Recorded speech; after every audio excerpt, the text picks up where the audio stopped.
Thank you, everybody, for joining us. We appreciate your presence here on a Sunday, and that God has graced us with good health to be able to reconvene. It's like, we put a pause on our calendars. It was actually an opportunity for us to not only pause our calendars, but our consciousness, to kind of rethink our priorities, and it's a real privilege for us to be back here. I think this is the third or fourth time, Senator, that we're hosting you. The last time was 6 years ago, although it went very quickly. It might have been since then, and a few closer, but That's right. at least 6 years.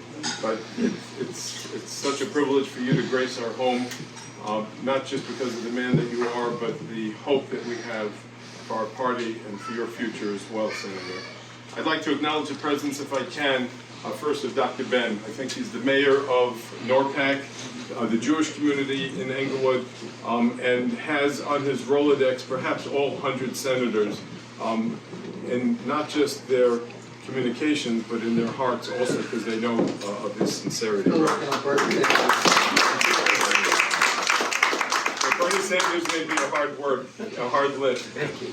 Rabbi Genack for joining us, also a leader I grew up with in Forest Hills, in Queens, has his own synagogue, and is a leader not just in the Orthodox Union, but a real hero of mine. Not only, I think you penned your second book recently, Rabbi? Okay. But thank you again, a student of history, American history, and a confidant to presidents and governors. To Paul Giuliano, the chairman of the Democratic Party. Paul is affectionately known to me and the entire community as Paulie, because when he calls like your Uncle Paulie. And it resonates the personal relationship that you develop. Bergen County is the equivalent of 7 states. It's got 1 million people in it. So you imagine there are 70 mayors in one county out of 21 in the state of New Jersey. And this gentleman yields a tremendous amount of respect, not just in all of my colleague mayors, all the councils, the chosen freeholders, commissioners, the county executive, and so forth. The choices and the billions of dollars that are going through are corralled by the right characters and people, and Paulie makes those choices. To Lisa Wysotsky, who joins us, a council candidate, a recovering doctor, as I like to say, thank you for your service as she's walking and graced us today. To Doug Byrne, also a former commissioner, a friend and a dear colleague. Ladies and gentlemen, I am nothing but for the grace of the partner in life that I married, and that is my wife, Amy.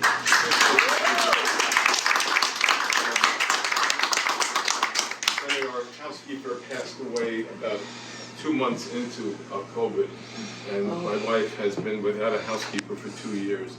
It's an emotional experience for me to want to hire another housekeeper, but I think I would need some therapy if I don't hire a housekeeper. And the hosting senators and taking care of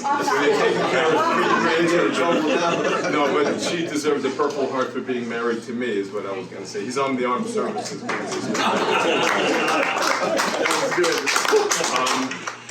Everybody should know that the senator is not a stranger to us. And John Beng, thank you also, District 37, thank you for joining us, for your presence here today. The senator was sworn in as the United States Senator on January 5, 2011. He's now on his second term. But if you rewind and you read his history, his legacy, it speaks of what Rabbi Genack would want to study in yet another generation. With a father who fled Nazi Germany at age 18 and a mother who left Nebraska's farmland to become a social worker, Senator Blumenthal was raised in a deep dedication to public service, to duty, to giving back, and that's the bedrock of his family. His son was a Navy SEAL. Another son was a Marine. Gentleman served in the Marines. All I can say is, after that, as if that wasn't enough, as they say on Pesach, Dayenu. No, it wasn't enough. Listen to this. It would have been Harvard College, Harvard University, okay? Editorial chairman of the Harvard Crimson, editor-in-chief of Yale Law School, the Yale Law Review. I take pride that my daughter was on the Law Review, but Yale Law School to be head of the Law Review. Early career, worked for Supreme Court Justice Harry Blackmun, eventually became a Attorney General, but did 5 terms. 5 terms. How many years is that? 20 years.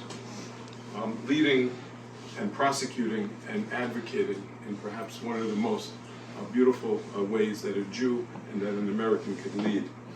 Then becoming a member of the Connecticut House of Representatives, Connecticut State Senate, and then the United States Senate. As Attorney General, he led the charge against big tobacco and making sure that the sex offender registry was stable, and actually argued and litigated cases himself because he wasn't going to leave it to other people.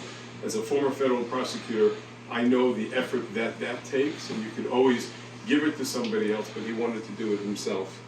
In the Senate, the senator has become a very strong advocate, not just for consumers because of his work as an attorney general, but also in his work in dealing with tech platforms like Facebook, Google, and Twitter, making sure that their toxic and illegal content is brought under some kind of control. Spearheading legislation for veterans, as he not only has served, but had to wait those evenings while his children served. He is a member of the Committee on the Judiciary, Commerce, Science, Transportation, Committee on the Armed Services, on Veterans Affairs, and the Special Committee on Aging. Senator, you are emblematic of what the Torah, the Bible, wants us to do, which is to lead by example. And it's as if there aren't enough days or weeks or hours in your life to give. Thank you for sharing just the two that you gave with us today. Thank you so much.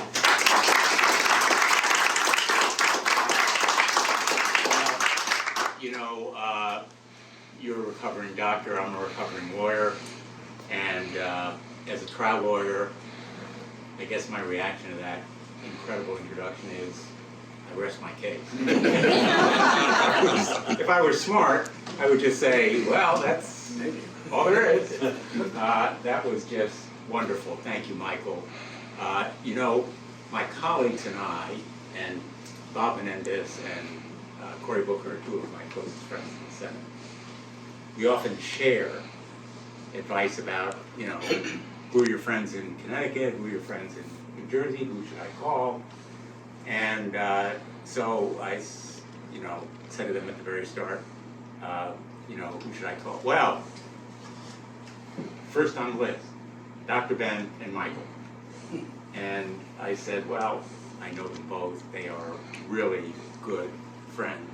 And I just want to thank you, Michael and Dr. Ben, for your friendship. You are just wonderful people. Dr. Ben is the leader of NORPAC. He's a person, you know, Bergen County has 1 million people, and Dr. Ben has 1 million friends.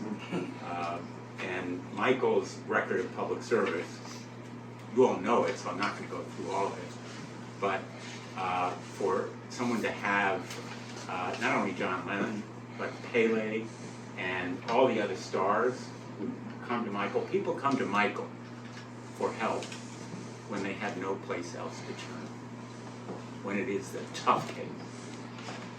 And he gives it not just incredible skill, but his heart. He really cares. And that's the measure of a public servant, and why, as mayor, but also as a lawyer, he embodies the best. He makes me proud to be a politician. That's easy to say these days. But Michael and I do have something in common, and Dr. Ben and I too, which is that we married above ourselves. And you know it's true. Amy, thank you so much for having us to your home. Michael referred to the sleepless nights that we spend when our kids are in the service. There are a lot of sleepless nights that spouses of people in public office have, because their husbands are such a pain in the neck when they get home sometimes. And I'm not asking for those moments here, but the stresses and anxieties, the long hours, families serve, as well as the individuals. And I want to thank you, Amy, but I also want to thank your children for being here, 3 out of the 4. And most important, maybe your grandchildren are actually here. And you have a beautiful family. And please convey my regards to Esther well. Thank you. This is a really meaningful time for me.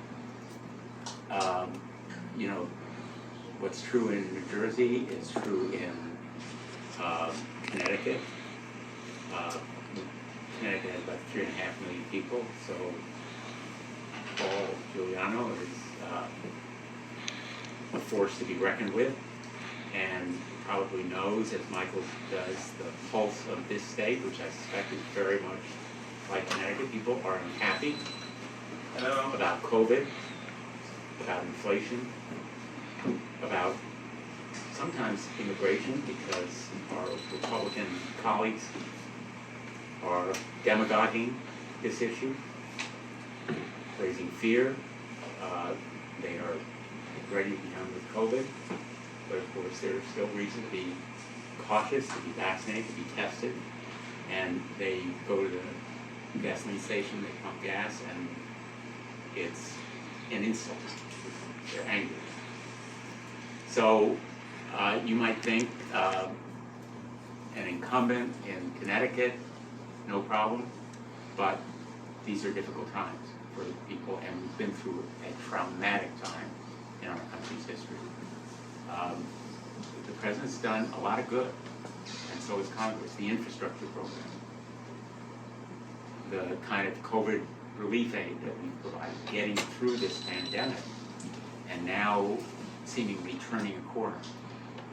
The ethos of listening to scientists and trying to tell the truth to people. You can't take it for granted, but you know, the American people always want to know about the future.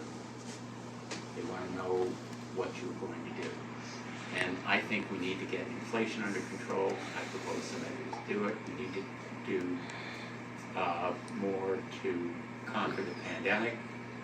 The COVID relief package is before the Congress. And obviously to continue to do child care, environmental action, lower the cost of prescription drugs and health care generally, which is breaking the backs of people. But on foreign policy, I think, you know, I've been so inspired and awed by the fierceness and courage of the Ukrainian people. I visited Ukraine just weeks before the invasion. And I came back after meeting with Zelensky and the foreign minister, the interior minister, all the top leadership, and a lot of Ukrainians, thinking, you know, the United States has underestimated Zelensky. The State Department said, well, you know, he's not really a serious guy. He's a comedian. You know, he's an accidental president. He won't be there for long. Vladimir Putin also underestimated. And the decision simply to stay in Kyiv, which he's told us, I'm staying in Kyiv. I don't care what they do. Literally, the Russians were 2 miles from where he was, and he stayed there. I advocated to the president directly when I came back, we need to provide more arms right now. We need to provide stronger sanctions right now. We need to provide humanitarian assistance right now. The administration waited, but they're now going in the right direction. In fact, I advocated in 2014 that we provide more lethal arms to Ukraine, because the Russians invaded in 2014. Zelensky said to us, you know, the invasion is not new. They've already invaded in the Donbass region and Luhansk and Donetsk, and the places now that Americans know by memory. They'd already invaded. And so what I'm advocating now is that we do the $33 billion you've heard about Biden's proposal, providing more tanks, more artillery, more planes, munitions, everything they need to do aerial defense, but also artillery now on the ground, because on the Eastern Front, the Russians can be pushed back with artillery. And I think that we need to recognize that American values are at stake. Democracy, independence, freedom, but also our own national security, because Putin will not stop unless he is stopped. We know that from history. We know that from history that we've heard from our fathers and grandfathers, but we've also seen it. And Putin has two goals: to disrupt and degrade all Western democracies, all democracies around the globe, and to restore the former Soviet Union. And since he is a butcher, and we know he is contemptuous of human life, this seems like not only a moral issue, but it's also a security issue for us. We need to recognize it and use the Defense Production Act, use the Lend-Lease Act, use measures to sell the oligarchs assets to benefit Ukraine, reconstruction. There are steps we can take, and to recognize also that this issue implicates the Balkans, it implicates the Middle East, Israel, it implicates really the entire world order, Taiwan and China, because we're sending a message that we will stand strong with democracy. In a sense, Israel has demonstrated how you can defeat missiles, you can deter, you can provide for security even in the face of aerial attack. And that's the kind of arms, including drones, the defense that we need. And of course continue to recognize that Israel is a critical ally, maybe certainly one of our most important in the world. Again, the national security interest, apart from the bonds that many of us have, cultural, religious, family bonds in Israel. We cannot ignore the security needs of Israel. That's why I've championed the Golden Dome replenishment, and why I have advocated that it be bipartisan, that our relationship with Israel be totally bipartisan. And I'll just finish on this note. So should be all that we're doing in Ukraine. It should be bipartisan. My trips to Ukraine, and I recently visited Poland, the Ukraine-Poland border, bipartisan. We came back from both those trips, and we saw in Poland the refugees coming across the border.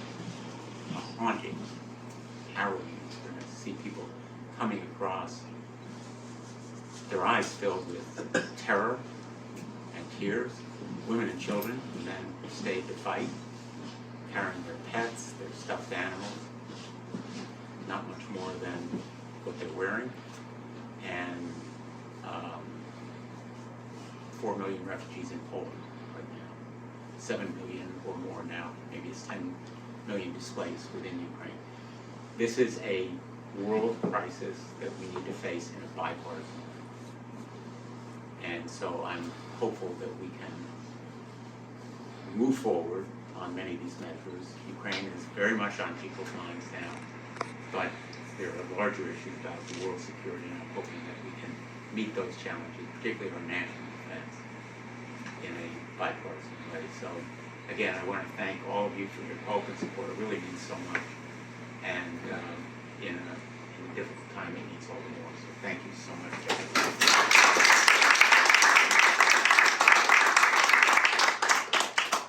Ask anybody who would like a photo still with the Senator before he parts ways after the remarks and the questions and the answers period to approach us, please.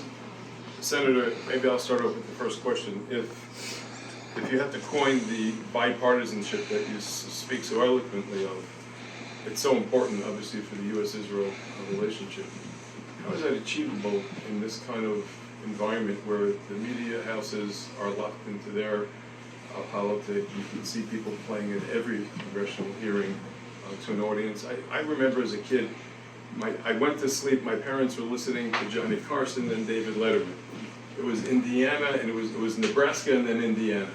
We felt always comfortable sleeping at night with the words of somebody in the middle. As a Democrat who is moderate, progressive on social, but conservative on some, how do we find that middle? And what, since you have a front seat, what's the cure? Well, that's a great question on so many fronts. You know, there is no more Walter who can get on the evening news. My guess is that there are some people here who may never have seen a water climate. And that credible single person, or 2 or 3 people, no longer exist. We have commentators, media, cable, fracturing, literally dividing us. But on Israel, here are some important points. First of all, it really is a national security issue. And, you know, I traveled with John McCain twice to Israel. My latest trip to Israel was after John McCain's death. But he and others on the Republican side understand that this issue should be above the partisan fight. Now, I'm going to be very blunt in this room. Donald Trump and some Republicans wanted to make it what we call a wedge issue. Fortunately, a lot of my Republican colleagues have resisted it. When I went to Israel most recently, Prime Minister Bennett, here's maybe the most important thing about this issue, said to me, we need to make, I said to him, you know, we've been going down this path of Israel being used, maybe on both sides, as a partisan issue. He said that will be so destructive. He said, my predecessor may have wanted to make it that way. He may have felt he had a relationship with Trump, but we need to make sure that we make this relationship bipartisan. That's what Prime Minister Bennett said. I think that's the policy of the coalition government, and they know that partisanship as applied to Israel is toxic. I know that there are some in this room who have listened to the more extreme views on the left and the right, but in the Democratic Party, and I believe in the Republican Party, there is a deep appreciation for the unbreakable bond that we have with Israel. Apart from the human issues, culture, religion, family, if you listen to the classified briefings, if you listen to our military and our intelligence community, and you listen to the Israeli military and their intelligence community, there is no question that this cooperation, alliance, is critical to both. We learn what's happening in countries where we need to know what's happening because of Israel. Just like Ukraine knew what was happening and were able to push back the Russians in Kiev because they had intelligence. It is absolutely essential. And of course, Israel is developing artificial intelligence, they're developing drone technology. In all kinds of ways, Israel is essential to our national security. Well, we're prayerful that the winds of war will kind of clear up the complexion so that both parties' fringes don't take root. Any questions from the audience we can set up? I can start or I'll start. Please. You have somebody? I'll start. Go ahead. Okay. Thank you, Senator, for your kind words and your words of wisdom. One of the, you talked a bit about Ukraine, you talked a bit about Israel, and I think this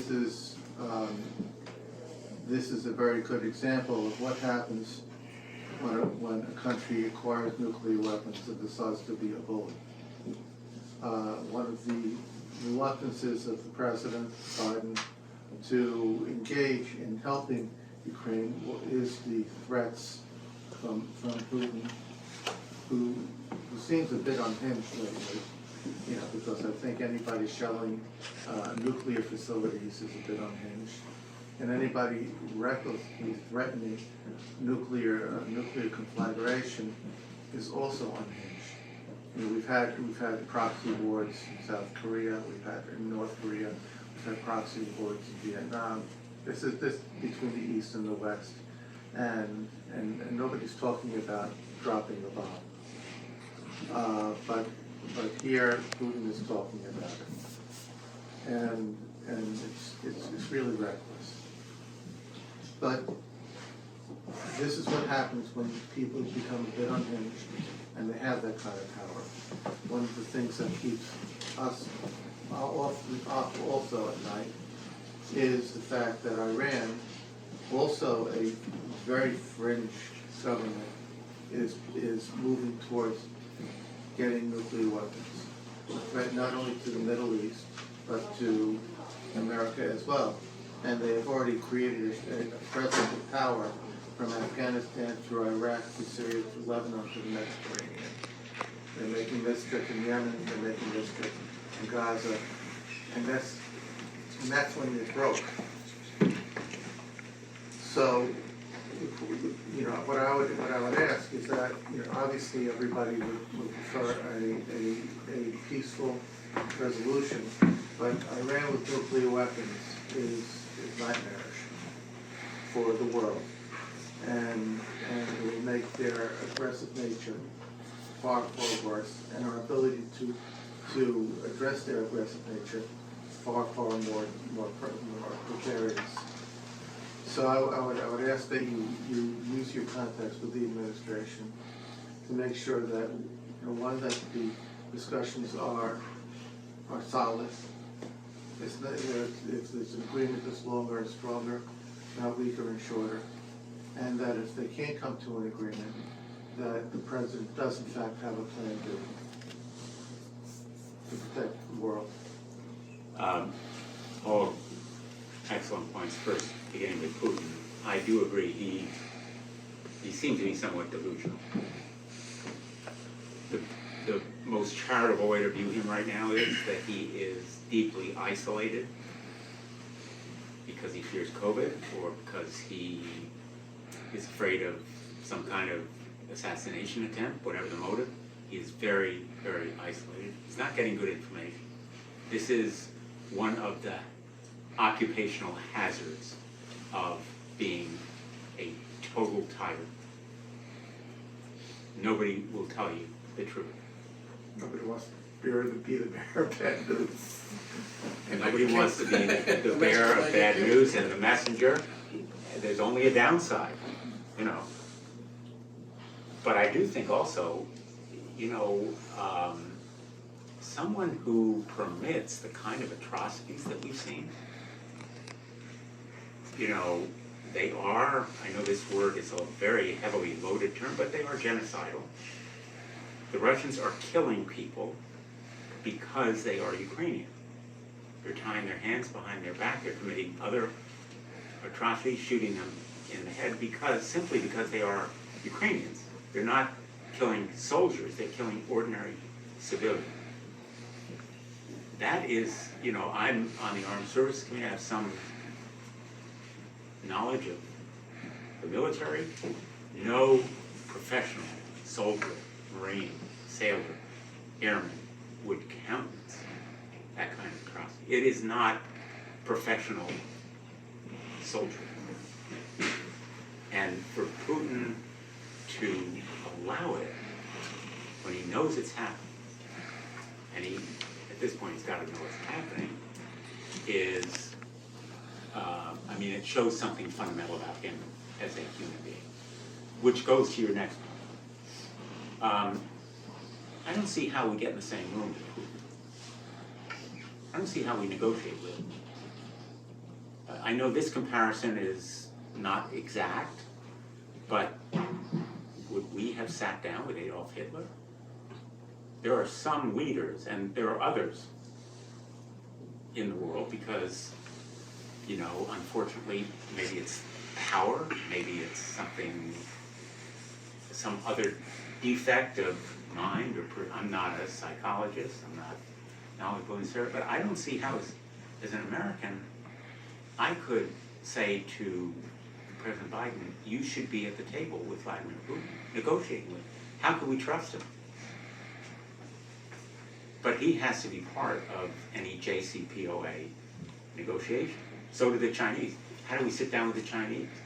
They're, in effect, aiding and abetting Putin. So that's a short-term tactical issue with the JCPOA at this point. The bigger issue, obviously, is what are the terms going to be? The administration said longer and stronger. Okay. If you can do it, if they are strong, meaning not just limits, but verifiable limits, and stronger, not just relating to nuclear weapons, but the malevolent proxies that they have funded and enabled in Yemen, throughout the Middle East, elsewhere in the world, and of course their missiles, limits on missiles. Stronger means those kind of limits as well. There was nothing as to the second point in the JCPOA, and in my view, stronger includes those issues, plus longer means actually longer. So I think the administration needs a plan B.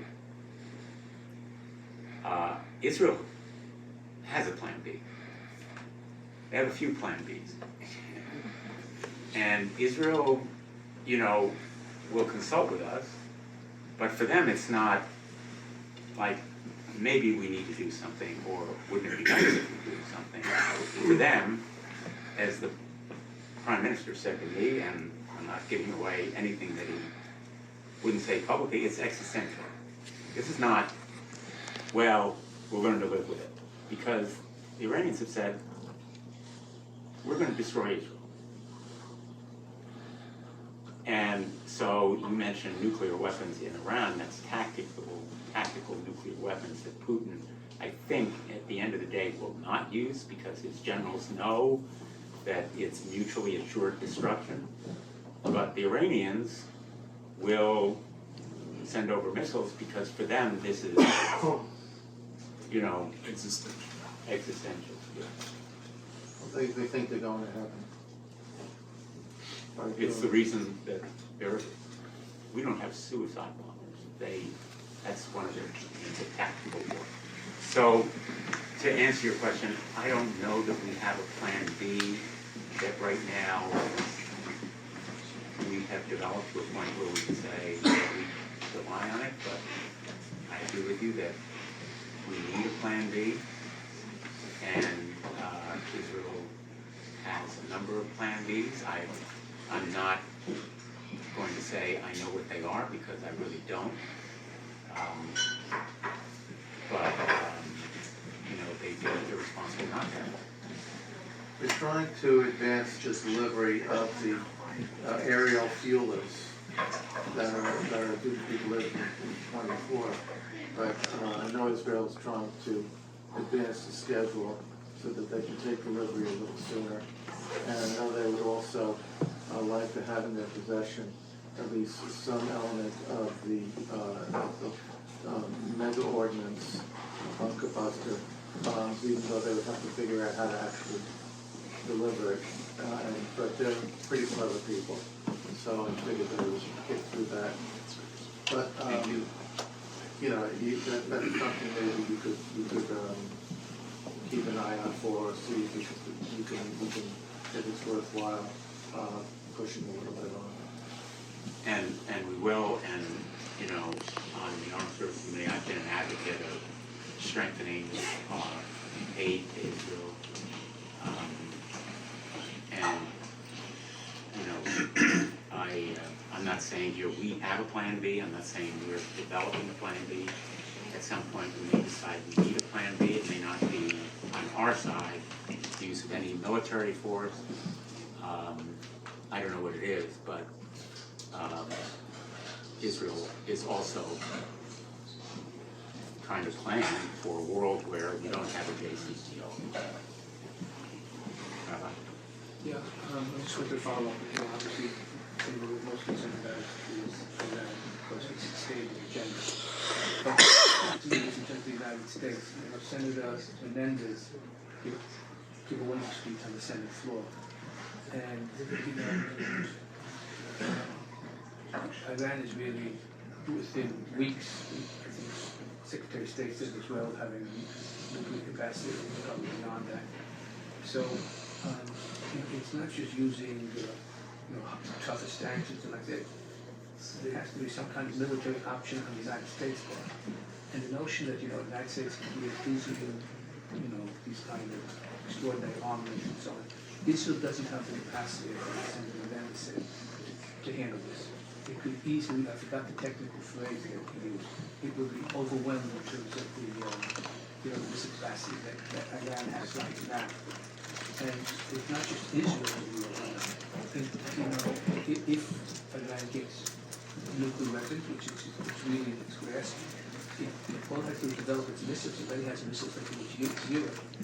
It's easy to have missiles that can reach Stanford or Englewood or New York City. So there has to be quickly a very, it has to be a Churchillian moment. And the United States, certainly didn't see it in Obama. We didn't see it, just from Boston to Trump. And now we don't see it playing at all. You said we don't have a second team. You would think that this is the most significant, military and security issue facing the United States, even more than the horrific events that are happening in Ukraine. Well, I don't want to talk about specifics, because if I start talking about specifics, first of all, I can't on the basis of the briefings that I've received. And second, I don't want people to have a misconception that, number one, let's put aside Iran, that the United States has only kinetic force as an option to stop another country from aggression. There are all kinds of other ways, cyber, that can be used. And just as everyone now knows, Israel obviously has taken measures through cyber that have disrupted Iran's production. There are other countries that fear Iran as much as we and Israel do. In the Middle East. And in fact, they are more victims right now, I shouldn't say more, but they are ongoing victims of the Iran proxy from Yemen. So this is more complicated than just the United States. And frankly, there are other countries that ostensibly are friendly to Iran and fear what they would do with nuclear weapons with their proxies that may be hostile to them. China, for example, knows that Iran could sponsor terrorists along its borders, which are somewhat insecure. So there are all kinds of interests, and we do need to take for a plan for an eventuality that doesn't include a JCPOA, because it doesn't look like one's going to happen.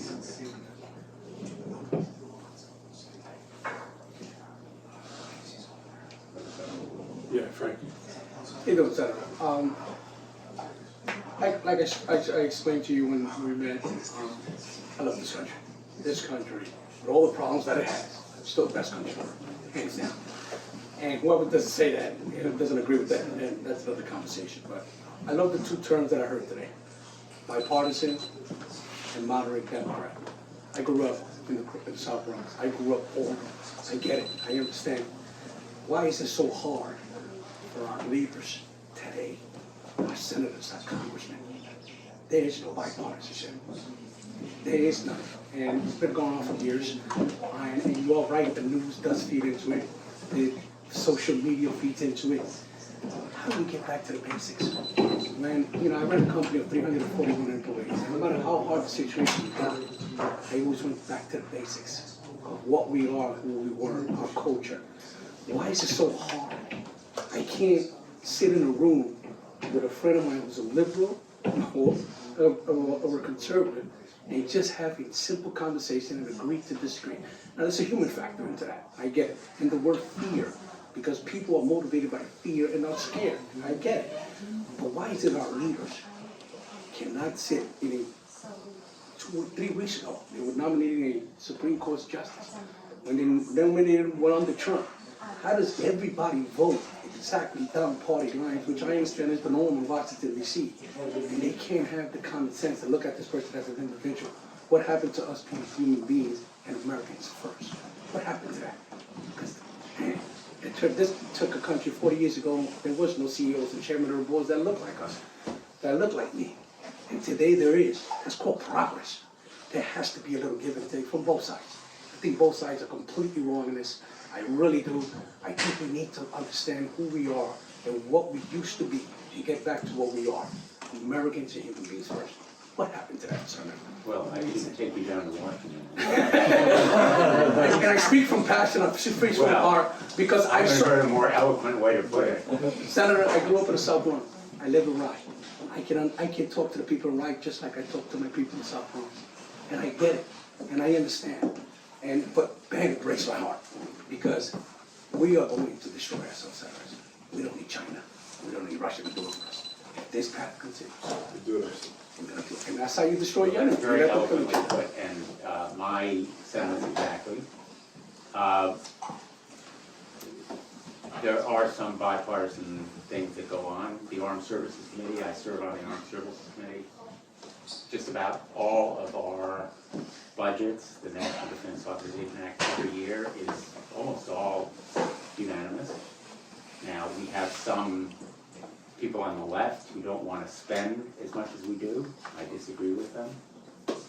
We have some people on the right who, you know, I mean, you have the fringes, but I will tell you, I'll give you my personal impression. The media drives us apart. Of course. 24 hours. The question always is, what are you going to do if so-and-so fights you on this? Well, we agree on such and such and such. Yeah, but what about, they always want the fight. You know, if you think about it, you know, you walk by two people who are having an interesting civil conversation on the street, it's okay to you're probably disagree. not going to stop. Yeah. If you see two people fighting, You're gonna watch. a lot of people just, you know, it's like rubbernecking on the highway. People, it's human nature to some extent. How do we get back to it? I think, you know, we need to agree on people who have that objective. We need to reward people who try to do things in a bipartisan way. And obviously I'm here as a centrist. There's almost, you know, nothing I've said here that wouldn't find agreement among Republicans.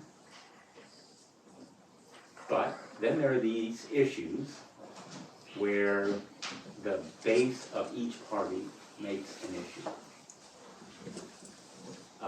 For me, one of the most exciting moments in the United States Senate, my 12 years there, was approving the first black woman on the United States Supreme Court.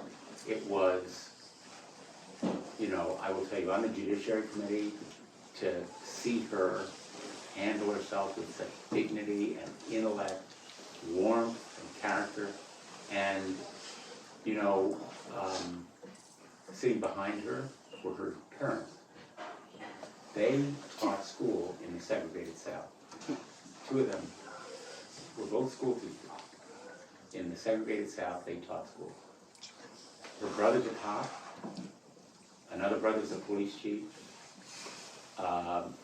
served in the military, and she, you know, is such a superlatively qualified person. And my Republican colleague said, you know, you're very well qualified.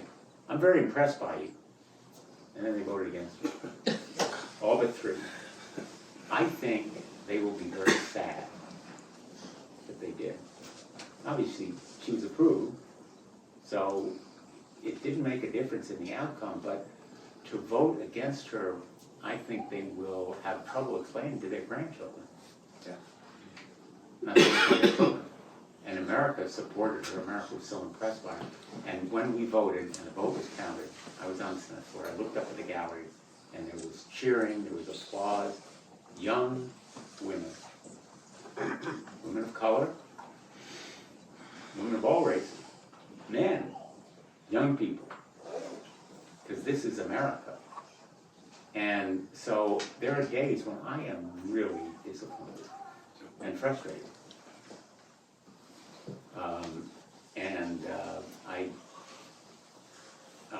I accept your challenge, and I don't have a single sentence answer. It's a loaded question. It's a loaded question. Be But honest. it is the question that most bedevils me. Thank you, Senator. Thank you, Senator. From foreign aid to post-Abraham Accords and a lot of other issues, I'm sure there's a lot more we can hear from you, Senator. Just keep fighting the fight and walk down that central aisle for all of us here today.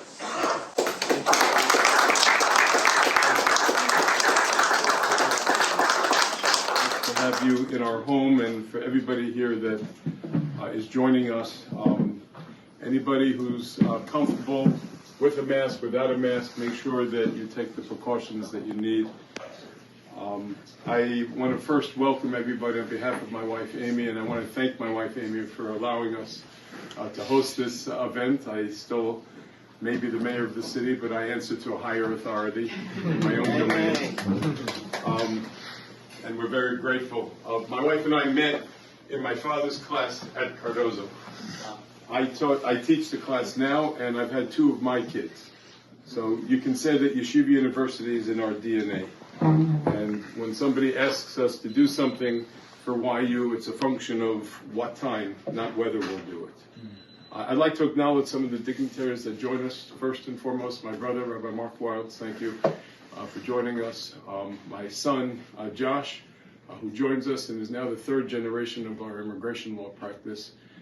The mayor of Tenafly, Mark Zena, thank you, Mark, for joining us. Of course, thank you. You're part of the herd now that you get familiar with us. You'll learn that we, as Jews, cannot afford for there not to be a yeshiva university. Whether you send your children to the school or not, it is the only Zionist-based school that's pushing values out into the world, into the professions and secular world as well. Also, I'd like to recognize not just politicians, but we have media here, Moshe Kindler. Everything here is off the record, but we know you'll be treating us well. And we have the best, I think, of Englewood families, the Katz, Kramer, Parker, and Boosby, from Republicans to Democrats. We have everything covered. I can't tell you what a loss it was over a year ago for us, Mrs. Katz, to have lost your dear husband, whether it's Yeshiva University or Bar Ilan University. There are institutions that are standing still on his shoulders exclusively, and he was a Renaissance man. And I'm so happy that you came with your son and daughter-in-law today. Ellen Finkelstein has taken a leadership role in the school and trying to help move the content into the next generation. What may look like nice hors d'oeuvres or a lovely reception is fundamentally going to change and have great impact. Impact is, I think, the campaign that YU is running this year. So whatever we do to lift this Aron as we walk in the desert, as we sojourn now with the winds of war in Europe and Mother Nature testing our mettle, it's so important that we each contribute just a little. And tonight, the good rabbi is going to address us. He's addressing graduate school alumni, even some non-grads who are deeply connected to this beautiful experience that we call Yeshiva University. I have upstairs my father's notes. He graduated in 1954 with a calligraphy pen, meticulously learning Hebrew, his dictum. He came from a basically secular but observant background in the times in the 1950s, and his father really worked hard to afford the tuition. We don't take scholarships from Jewish organizations, Mazzetti would say. And it was a beautiful thing. Not only do I have his 1954 ring But my son graduated from YU, and each of us had a different experience. Rabbi Genack, thank you for joining us. Big honor that you came.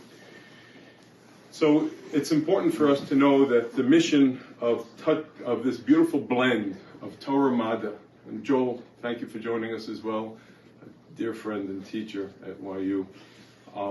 This blend of living a Torah life and the values, whether you're Jewish observant or not, and study in your professional and secular world is the exemplification, if you would, of this beautiful institution. Our office still remains as counsel to Yeshiva University. I try to charge as little as I can because I still not only got a wife and a beautiful family with grandchildren to boot, but I realized the kind of mark that it left in this generation of our family and our world. If you read the rabbi's background, it is nothing less than astounding, and I think it's worthy of a few minutes. He is the 5th president of Yeshiva University.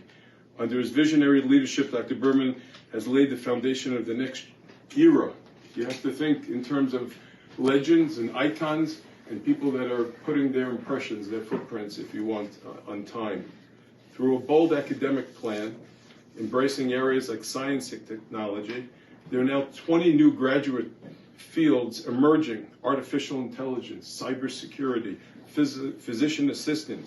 There are new academic centers of learning and excellence. There's also the Holocaust and the genocidal studies so that we don't forget the lessons of history, but they're also being significantly grown by philanthropic gifts and families like the ones that are here now and the ones we hope to embrace. Under his leadership, YU has risen 29 places in the U.S. News and World Report rankings. 29. We judge a president, a mayor, a governor by their numbers. How much did you raise and how many did you win by? And the critical thing here is that I think YU has never done better financially or academically than it has now, but that is just the beginning momentum.